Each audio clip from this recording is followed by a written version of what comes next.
Tumayo ang lahat para sa ating panalangin. Sa ngalan ng Ama, ng Anak, ng Espiritu Santo. Amen. Bago kayo magsiupo, maaari bang pakipulot muna ng inyong mga basura sa ilalim ng upuan? At kung maayos na, ay maaari na kayong magsiupo.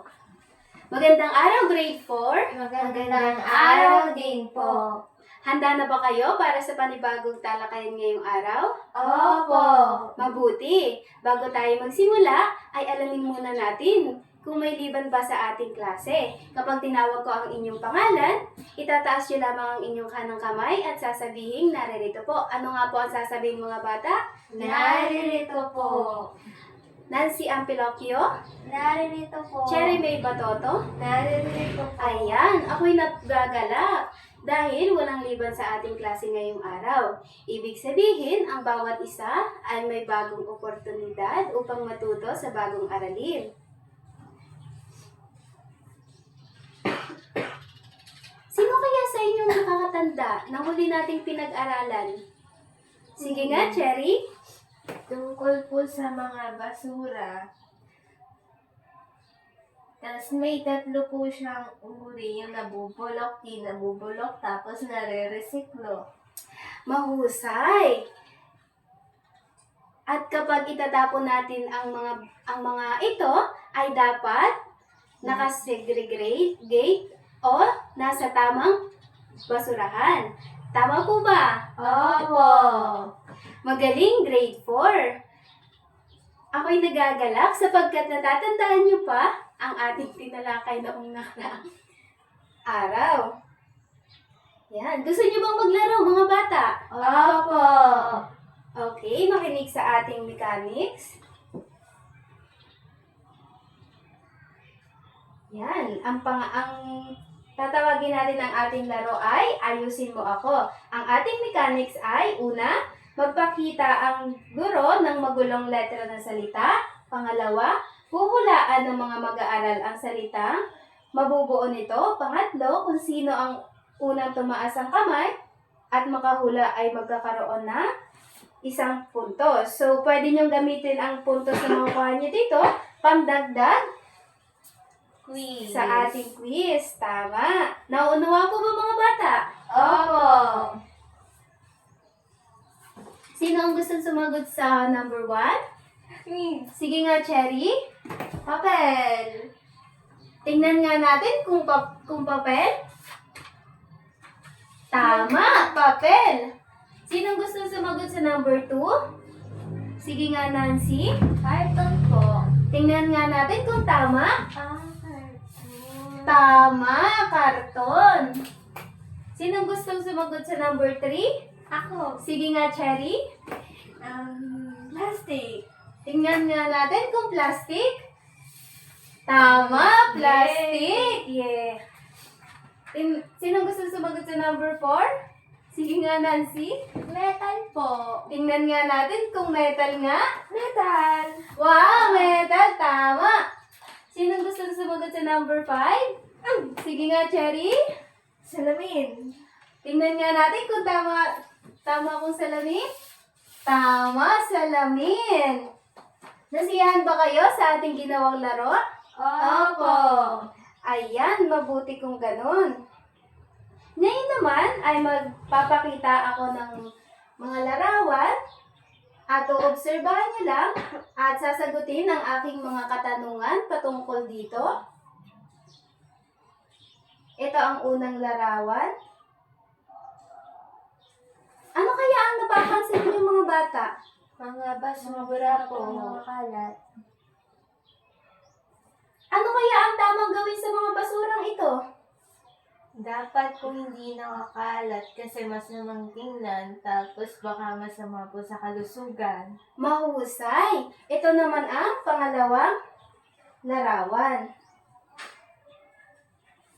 Sa tingin niyo mga bata, saan kaya ito gawa? Sige nga, Cherry. Plastic po, tapos bottle. Tama. Ay, ano naman kaya ang mga materyales na ginamit dito? Sige na, Cherry. Plastic po at bottle, tapos siya po ay bag, tapos naging flower vase. Ayan, napakahusay naman. At napakahusay naman ng pag-obserba at pagsagot niyo mga bata. Bigyan niyo nga ang inyong mga sarili ng 3 palakpak.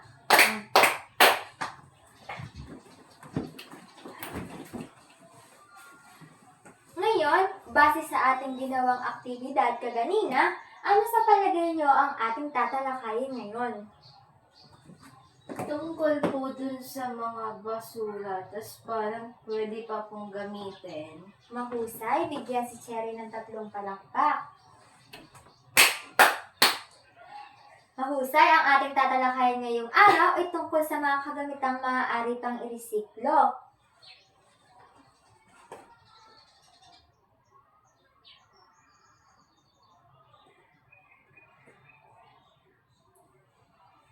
Sino-sino sa inyo ang nakagawa na ng mga bagay o produkto na mga patapon na? Sino sa inyo? Cherry? Ako po, gumawa po kami ng yung holder po ng mga lapis ko, yung dati po lata yun, tapos dinesignan ko po. Mahusay. Salamat sa inyong pagbabahagi ng inyong karanasan. Ngayon ay pag-aaralan natin ano nga ba ang pagre-resiklo. Mga bata, pakibasa nga.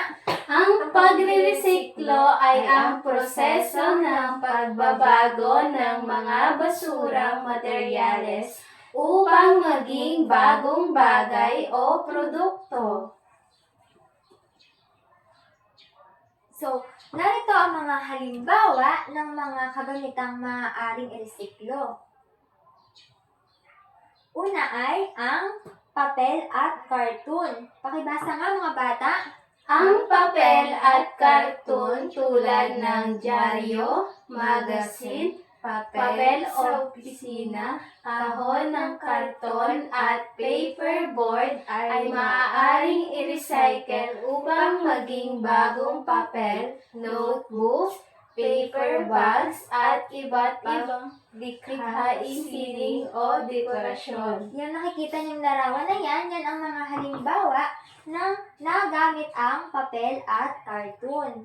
Sa pangalawa naman ay ang plastic. Pakibasa nga mga bata. Ang mga plastik gaya ng bote ng tubig, lalagyan ng gatas, at bote ang detergent ay maaaring gawing eco bricks, paso ng halaman, storage containers, at iba pang kapaki-pakinabang na gamit sa bahay. Para naman sa pangatlo ay ang metal. Ang metal, tulad ng lata ng soft drinks, lata ng pagkain, at scrap metal ay maaaring iproseso muli upang maging bagong lata, pasangkapan at bahagi ng sasakyan, kagaya ng nasa larawan. Kung makikita ninyo, yung lata ay ginawang Pat! tama. Ang kasunod naman ay ang salamin. Ang mga bote at garapon na salamin ay maaaring recycle upang maging bagong bote, dekorasyon at lamparan. Gaya nakikita niyo sa larawan na ginawa siyang lampara. So, iba pa. May iba pang materyales tulad ng lumang damit, sirang gadget at gamit na gulong ay maaaring maging basahan, bag, unan, recycled public products, bahagi ng bagong electronics, playground, materials at rubber mats. So, narito naman ang 5 benepisyo ng pagre-resiklo. Ang kaunahan ay nakababawas ng basura. Maaari bang pakibasa? Nababawasan ang dami ng basura sa kapaligiran at sa mga tambakal. Ang pangalawa ay Napapangalagaan nalagaan ang kalikasan. Nababawasan ang pagputol ng puno at paggamit ng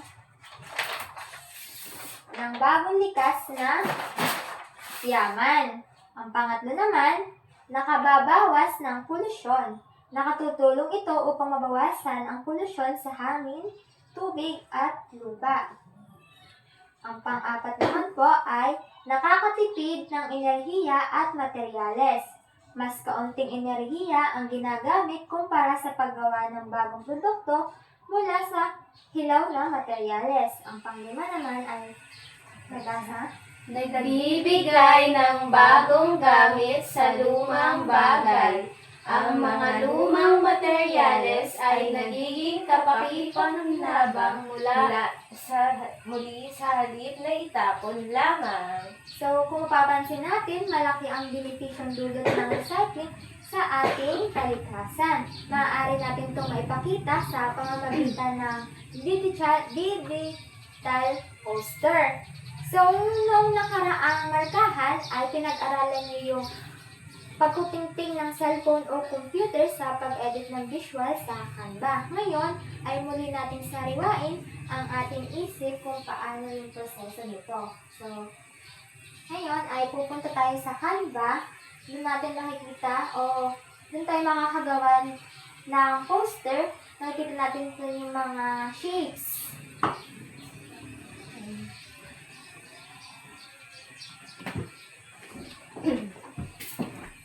At para naman sa ating pangkatang gawain ay magkakaroon tayo ng dalawang activity.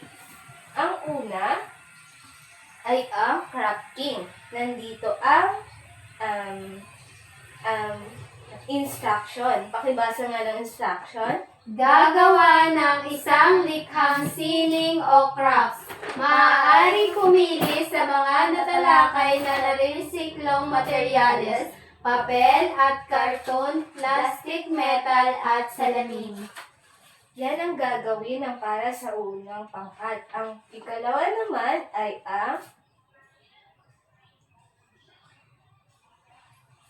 digital poster. Dito naman, gagawa lang kayo ng isang simpleng digital poster na may temang bawasan ang basura, pakinabangan ang mga bagay na patapon na. At para sa aking paggrado ay narito ang rubrics.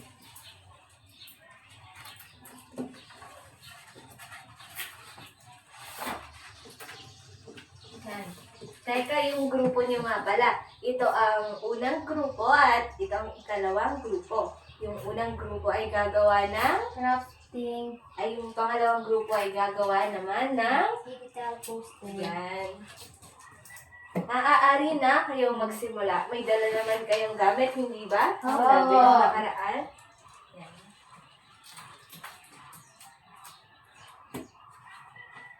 Bibigyan ko lang kayo ng mga 15 minutes. Kaya na kaya yun? Opo. Yan.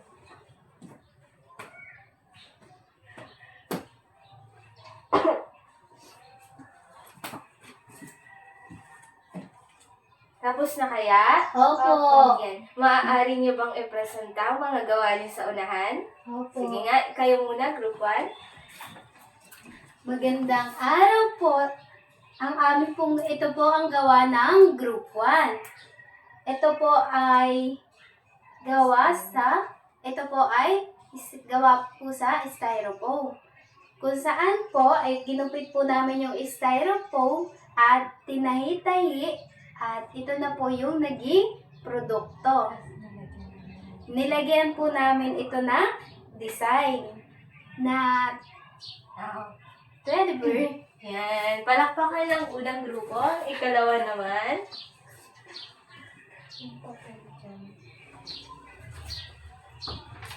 So, ito naman po ang aming ginawang digital poster na ang ay one small act, one huge difference. Mahusay. Nakita ko na marunong na kayang gumamit ng digital para gumawa ng poster. At gamit yon na promote nyo pa yung pangangalaga sa kalikasan. Tama ba? At kung talagang may naunawaan nga ang ating aralin, ay mayroon ako dito mga katanungan. Ayan, makikita nyo dyan.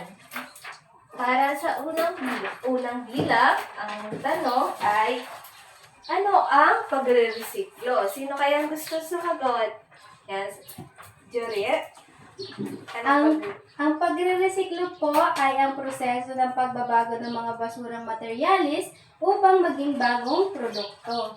Ayan, tama. Para sa pangalawang bilang. Bakit naman mahalaga ang pagre-resiklo? Nancy? Oh, sige. Mahalaga po ang pagresiklo dahil nakababawas ito ng basura at nakatutulong sa pangangalaga ng kalikasan. Okay, para sa ikatlong tanong, ano-ano yung mga halimbawa ng mga bagay na maaaring resiklo, yung napag-aralan natin kanina? Darohas? Mga halimbawa po ay tulad po ng papel, karton, plastic, metal, salamin, at iba po pong mga lumang gamit na tulad po ng mga damit o gulong. Yan, husay. At sa pang-apat na tanong, anong mga maaaring gawin sa mga materyales na ito na pwedeng i-recycle? Yan. Ang Pinocchio? Maaari itong gawing bagong produkto tulad ng paper bag, paso ng halaman, dekorasyon, basahan, at iba pang pakinabang sa na bagay. Yan, tama. At sa panglima at panghuli naman, paano kaya nakakatulong yung pag-resiklo natin sa ating kalikasan o kapaligiran? Yan, Marjorie? Nakakatulong po ang pagre-resiklo para po mabawasan po yung basura, pag-iwas po sa polusyon, at pagprotekta po sa ating kalikasan. Yan, tama. Hindi lang siya nakakapagawa tayo ng bagong bagay o napapakinabangan natin yung mga basura na patapon na, kundi malaki yung tulong niya sa ating kalikasan. Para naman, at para naman sa ating pagtataya, ay meron ako ditong inihandang gawain. Ito ay multiple choice. Mamimili kayo ng tamang sagot sa mga pamilian na aking ginawa. Yan. Mayroon lamang kayo rito sa 5 minuto yan. Kaya na kaya ito ng 5 minuto? Opo! Sige. Maaari nang magsimula. Ang isulat na lang ay yung letter para mabilis tayo.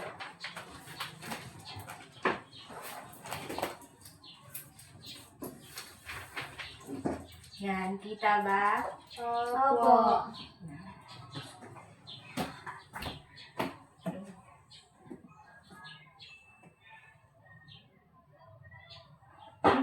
Yan, tapos na ba? Opo. Yan, checkan na natin. Sino gustong sumagot sa number 1? Basahin nga muna natin ang tanong. Ano ang ibig sabihin ng pagre-resiklo?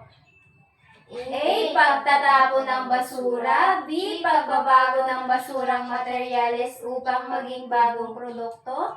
C. Pagsusunog ng basura. D. Paglilinis ng kapaligiran. Sino gusto sumagot? Marjorie? Ay sige, ako na magbibilog, sabihin niyo na lang. Letter B po. Yan, pagbabag. Tama ba, class? Opo! Yan, tama. At checkan yung mga papel ng katabi niyo. Para sa ikalawang bilang, Ano ang pangunahing layunin ng pagre-resiklo? A. Dumadami ang basura. B. Makatipid sa oras. C. Magamit muli ang mga materyales. D. Maglaro. anong sagot? Yes, Nancy? Letter C po. Ayan, C. Tama ba, class? Opo! Ayan, tama. At para naman sa ikasampung bilang, Alin sa mga sumusunod ang hindi halimbawa na maaaring i-recycle? A. Papel. B. Plastic. C. Metal. D. Pagkain na panis. ano yon, Marjorie? Letter D po. Pagkain na panis. Tama ba yon? Opo! Ayan, tama. Sino sa inyo ang nakasampu? Ako po. Oh. Wow. Sino naka mo? 9. Oh, may mas mababa pa ba doon? Wala po. Yan. No, husay talagang naunawaan mo. Madali lang, hindi ba? Opo. At para naman sa ating assignment, maaaring pag-uwi ninyo or sa bahay ninyo kapag mag-oobserba kayo sa paligid. Titingnan nyo kung alin yung mga gawasan na recycle and then ililista nyo siya. Bilang lang natin ay 5 nare-recyclong na bagay na gawa sa ibang kagamitan o na-recycled. Nawaan ba, class? Opo. Ayan. Nalista niyo yun sa papel? Opo. Ayan. Ayan. Ayan. Tumayo ang lahat para sa ating panalangin. Sa ngalan ng Ama, ng Anak, ng Espiritu Santo. Amen. Ayan. Paalam mga bata. Paalam po. Ayan, ayusin na yung gamit at maaari na kayong umuwi.